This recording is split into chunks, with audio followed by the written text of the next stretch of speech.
Yeah. Peace, peace, peace. What's going on? What's happening? MD here with another short haul. So I stopped early for today. I go take a shower, come back, set up my equipment in the hopes of producing my trailer for the introductory book of MD's Antisocial Book Club, as well as revealing my newest channel and also setting up the thumbnail for tomorrow's show, MD Thoughtbox Live. And I see Biden got hit basically by a triple decker. Now, we're going to discuss the three things that happened to Biden today. Also, we're going to take a look at some polling to see if everything adds up to the panic attack that not only the mainstream media, but certain agents within the Democratic caucus, and we're going to see if it match up to what's really going on. Be back in a second.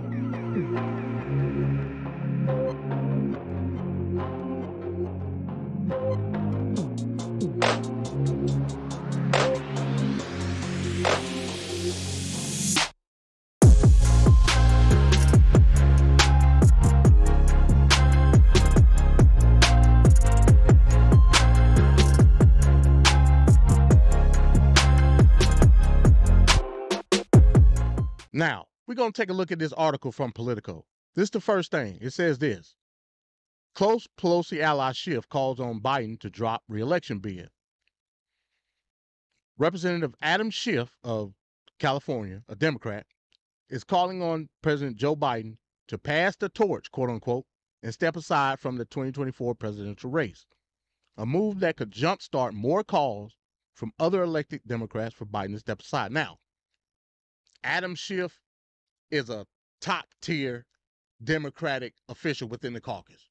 This is the first Democratic legislature of his prominence to publicly come out and ask Biden to step away from the campaign. This is damaging because now it's going to gaslight other Democratic officials to follow suit. President Biden should not have to fight legislators within the Democratic caucus, as well as the outright asinine policies and rhetoric of President Trump, former President Trump. He shouldn't have to do that. What are we doing here? Why are we constantly shooting ourselves in the foot? When I say we, I'm talking about the people that are against Trump. Let me be perfectly clear about that. Why are we shooting ourselves in the foot in terms of how we perceive what the message should be? This is not helping 3.5 months away from the election. It's just not happening. Schiff, who is expected to become California's next senator, is a former House Intelligence Committee chair. He is also a close ally of former Speaker Nancy Pelosi, who has been privately fielding caucus concerns about Biden. Now, if they can team up, meaning Nancy Pelosi, Adam Schiff, and basically petition or resolve in terms of Biden stepping aside to more prominent Democratic officials, it's going to cause chaos, especially if they can get these Democrats to agree to challenge at the Democratic National Convention. It's going to be devastating because everybody's going to be in disarray. A second Trump presidency will undermine the very foundation of our democracy, and I have serious concerns about whether the president can defeat Donald Trump in November, Schiff added. Schiff is among 20 Democrats, 19 in the House and 1 in the Senate, who have publicly called on Biden to withdraw from the race. Many more have raised concerns about his candidacy without specifically calling for him to leave the ticket. Now, here are the list of Democrats within Congress that have called on either Biden's withdrawal from the race or his outright resigning of the presidency.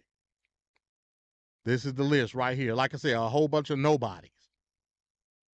Adam Schiff is the first prominent Democrat to publicly come out and acknowledge that there is concern within the Democratic caucus to have somebody else in the campaign, which, from a voter standpoint, should be disheartening because based on the primary, everybody voted for Joe Biden. If your concern was to make sure that you had the strongest candidate in the general election, this should have been done months ago. Not only do I blame these individuals that have miraculously, all of a sudden after the debate, called on Biden to step down, I also blame the media for perpetuating a situation that has been festering for months. But now, all of a sudden, it's a major concern where it has to be this newsworthy to take over anything else in terms of a Democratic strategy. Shame on the mainstream media. Shame on them. And they should be called out, specifically by Biden. And I think he's starting to do that. Now everybody's pissed off that he's getting upset and defending himself. I say he has every right to be. So let's take a look at the next thing that happened to Biden today. Now, ironically, this is from the New York Post. It says Biden had rambling Zoom call with dozens of Dems, worse than the debate, shortly before Trump assassination attempt. That's the report. Just came out today. President Biden held a tense Zoom call with dozens of moderate Democrats that was even worse than the debate, less than an hour before the assassination attempt on former President Donald Trump, a news report says.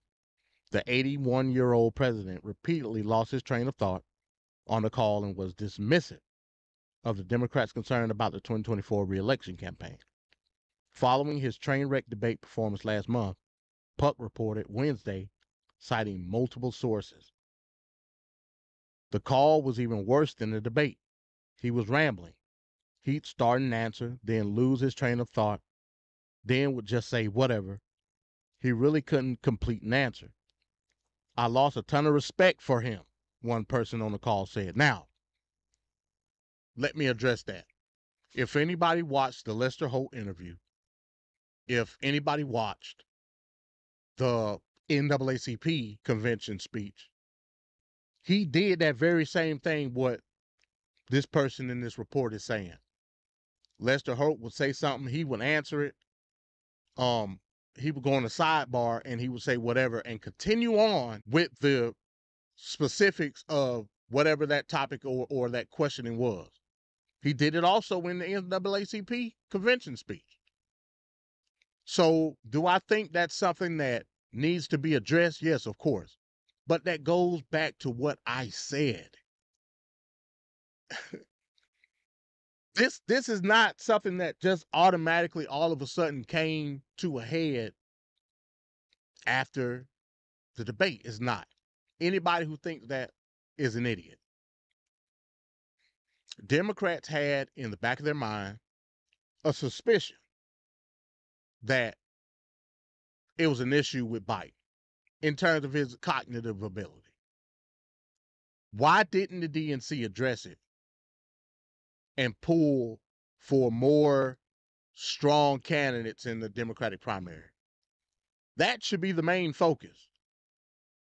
It's too late to formulate an opinion of Biden now. It's too late. I'm sorry for anybody that thinks that. And if you have an issue with the Biden campaign, I would implore you to put it in your back pocket till 2028 based on the timing. You got idiots that the I want it now, Veruca Salt progressives like Cenk Uygur and Kyle Kulinski and Crystal, whatever the hell the name is, as well as these never Trump Republicans who don't have any intention into pushing forward after the election with any policy that goes to the Democrats. That's debatable. Again, I'm not a Democrat, but I understand what's at hand or what's at stake now in terms of a Trump presidency. So I don't have an issue with that. But again, when you start to perpetuate a certain idea of Biden's cognitive ability this close to the election, when your main focal point as Republicans was to make sure from any stretch of the imagination that it wasn't possible for Trump to be president. And now you go to a certain stance when it comes to Biden's campaign is troubling. It's just troubling. In one particularly testy exchange, sources recall Biden ripping into Representative Jason Crow, Democrat of Colorado, after the congressman asked him about the importance of national security to voters. First of all, I think you're dead wrong on national security, Biden told him, according to a recording of the call. You saw what happened recently in terms of the meeting we had with NATO. I put NATO together. Name me a foreign leader who thinks I'm not the most effective leader in the world on foreign policy. Tell me, he continued. That's how Biden need to talk. From here on out, that's how Biden need to talk to these motherfuckers. Who gonna do the job better than me? Name them.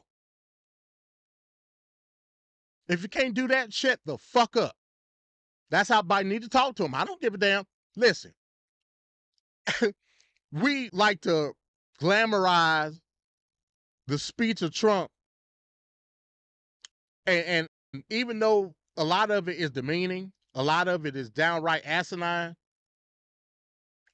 let's keep it a buck. A lot of you motherfuckers like the strong stance that he take, even if it's wrong or right. Biden need to do the same thing, especially in this critical moment. Name me the motherfucker that could do the job like how I'm doing it right now. If you can't do it, shut the fuck up.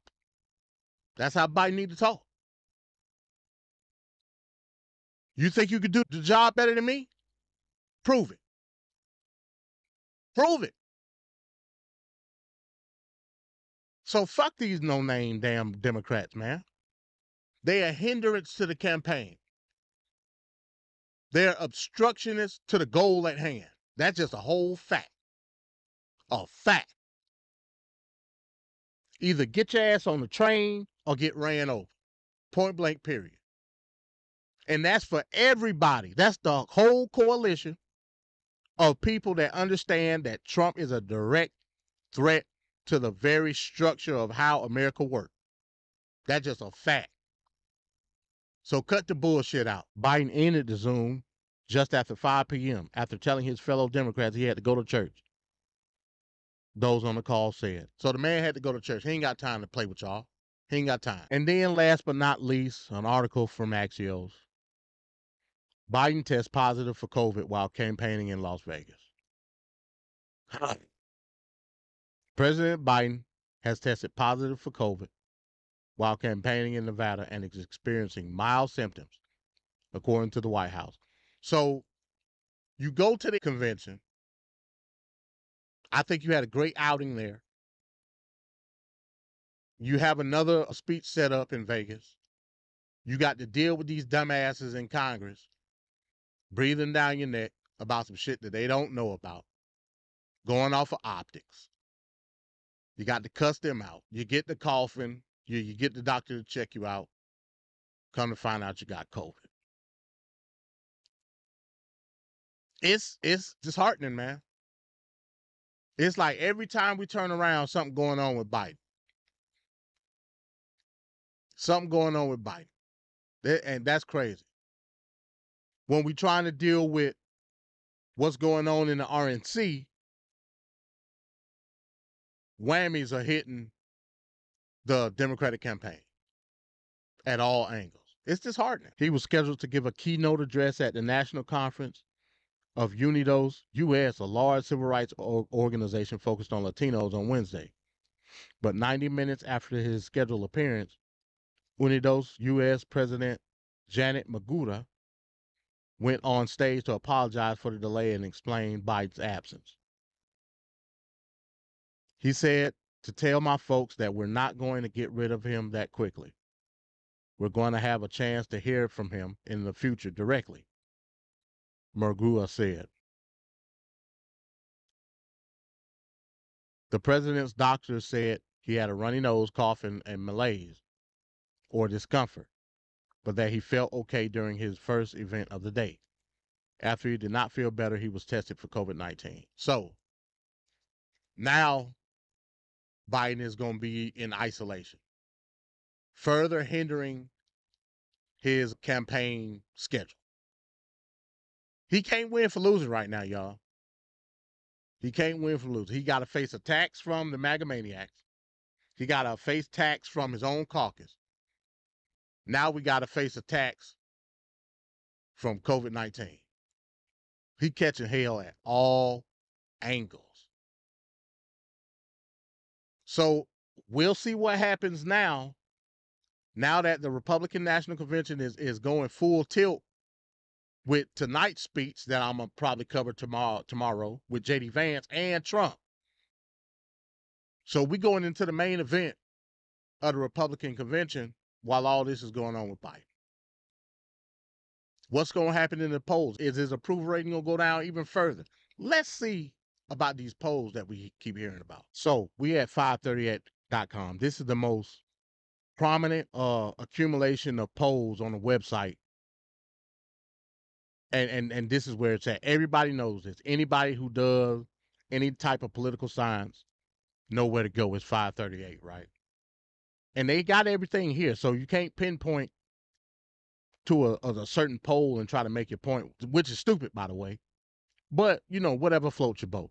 Now, let's look at this real quick. Let's look at Joe Biden's approval rate here. Let's look at it. Now, currently, right now, this poll just ended yesterday, July 16th.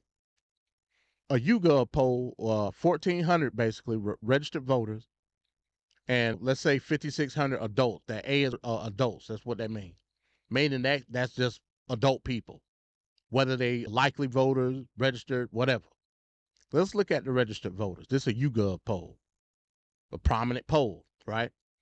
Approval rating for Joe Biden is at 40% right now. This just closed yesterday. I don't want to hear no other shit. This just closed. His approval rating is at 40%, 58% disapproval, right? That's actually up plus 18 in the average, you know. So anybody come at you with a bullshit poll, take them to 538. Let's look at Kamala Harris. Kamala Harris with 1,400, the same 1,400 registered voters, 39% approval rating, 51% disapproval. Let's look at, okay, all right, that proves the point. Okay, everybody, the argument right now is everybody's saying, oh, look at the approval rating for Joe Biden. How is he going to win the election?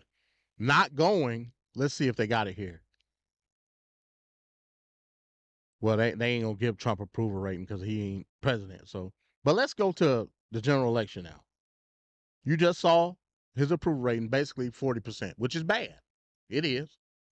It's been lower, but hey, who am I? Let's go to the general election polls right now. All these polls just closed yesterday. Keep that in mind, please. Look at this Ipsos poll here with 992 registered voters, right? And this is Kamala Harris. Now, let me say this first. With all these lefty loonies trying to replace Biden, who are you going to replace Joe Biden with? The only plausible replacement would be Kamala Harris. Why? Because Kamala is the only one that can feasibly be transferred the delegates. Also, she's the only one legally that can be transferred the funds through the campaign. Why? Because she's part of it right now. Let's just say you go with, I don't know, Josh Shapiro of Pennsylvania, Gretchen Whitmer of Michigan.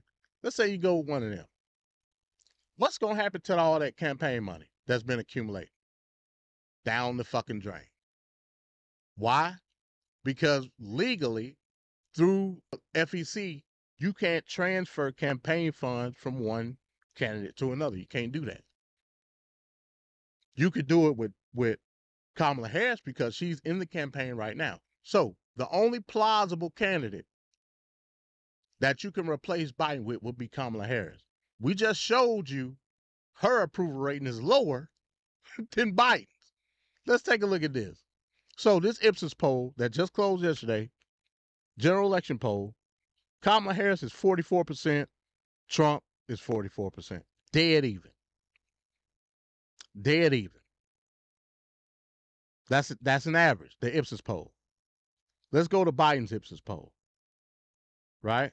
Biden 39%, Trump 40%. Same 992 registered voters. Remember the margin of error. Please remember the margin of error. That essentially means Harris, even, Biden, even. What are we doing? What are we doing? Let's look at another one. Let's look at the YouGov. Just closed today. The same 1,400 that we talked about the approval rate. Now here comes the asinine. This is asinine. You want me to believe that people want, I'm talking about the general public, want Biden replaced, yet that don't reflect in the latest poll. Y'all niggas like polls, don't reflect it. Let's look at it.